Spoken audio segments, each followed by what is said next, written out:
Bonjour tout le monde, alors cours sur la réflexion, la dernière des isométries qu'on va voir cette année. Tu trouveras les informations dans ton cahier sommaire à page 235 et voici les exercices qui étaient prévus.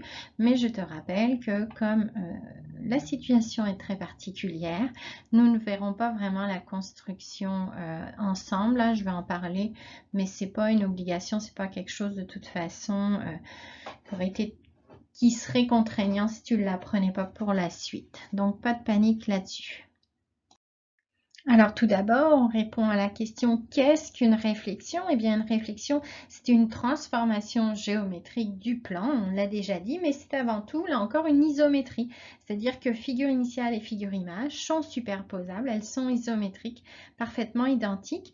Et puis, ce qui fait de la réflexion une isométrie particulière, c'est parce qu'elle associe à sa figure initiale une figure image qu'on dit en miroir. On va retrouver finalement la figure de l'autre côté d'un axe de symétrie, la même figure mais finalement retournée.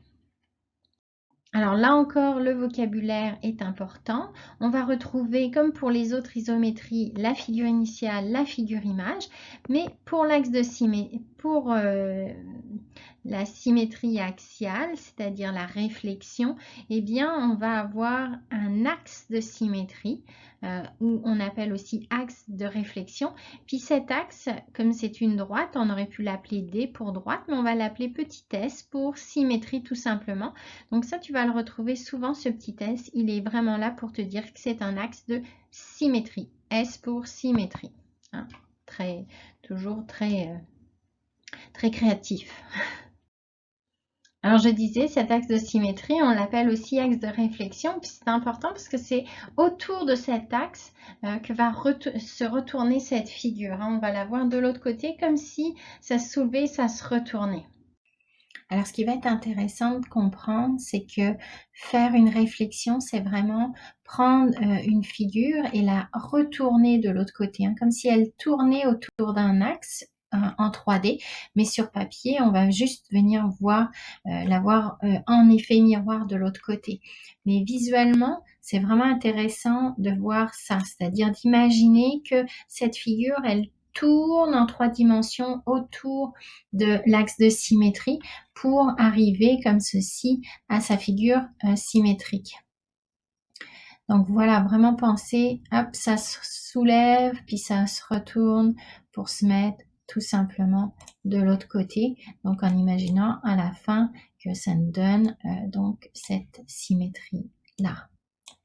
Voilà, donc j'espère que tu visualises bien. C'est vrai que ça t'aide à mieux comprendre la réflexion. Alors là encore, on va avoir des propriétés qui vont être importantes, qui vont être à retenir pour la réflexion. Alors comme pour la rotation et la translation, on se rappellera que la réflexion est une isométrie, ça veut dire que nos figures initiales et images vont être isométriques, elles vont être superposables. À la différence ici, c'est qu'il faut retourner la figure.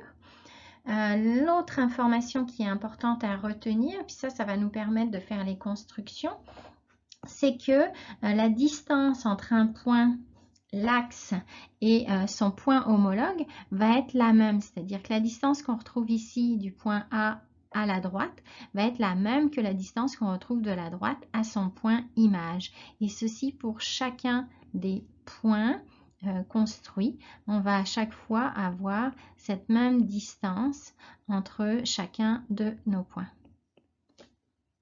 et son image.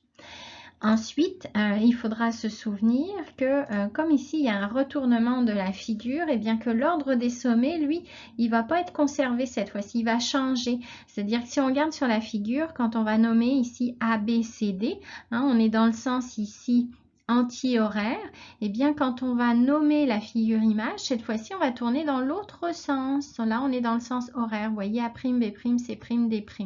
Donc ça, c'est une propriété qui va vraiment nous servir à vérifier nos constructions, à voir si justement on se retrouve avec une réflexion, une translation ou une réflexion, c'est-à-dire de regarder dans le sens qu'on fait tourner nos lettres autour de la figure.